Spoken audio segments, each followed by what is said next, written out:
On craint une escalade du conflit au Moyen-Orient après les explosions entendues en Iran. 2 responsables américains ont confirmé à notre partenaire de diffusion CBS News qu'il s'agissait d'une attaque israélienne.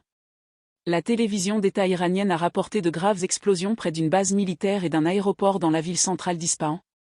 Activer les systèmes de défense aérienne locaux. Des explosions ont également été signalées dans le nord-ouest du pays. Une vidéo en ligne montre des missiles de défense iraniens tirés en l'air. Des vols commerciaux ont été détournés autour de l'espace aérien iranien. Mais les médias iraniens affirment que toutes les restrictions ont désormais été levées. L'Agence internationale de l'énergie atomique a confirmé qu'il n'y avait aucun dommage aux installations nucléaires iraniennes. Rafael Mariano Grossi, directeur général de l'agence, a déclaré sur les réseaux sociaux qu'il continue d'appeler à une extrême retenue de la part de tous et réitère que les installations nucléaires ne devraient jamais être la cible de conflits militaires.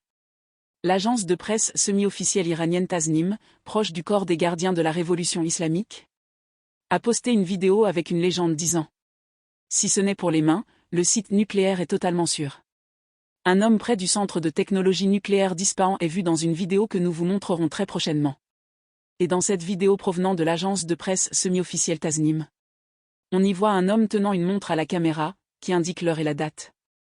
On peut alors apercevoir plusieurs troupes stationnées autour de ce qui ressemble à une batterie de défense aérienne.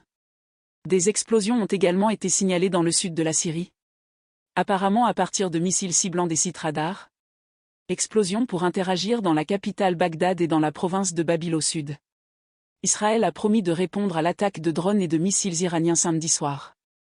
NBC et CNN ont rapporté que des responsables anonymes avaient déclaré qu'Israël avait averti Washington, mais que Washington n'a pas approuvé cette action. Les États-Unis ont restreint les déplacements du personnel de leur ambassade en Israël par mesure de prudence.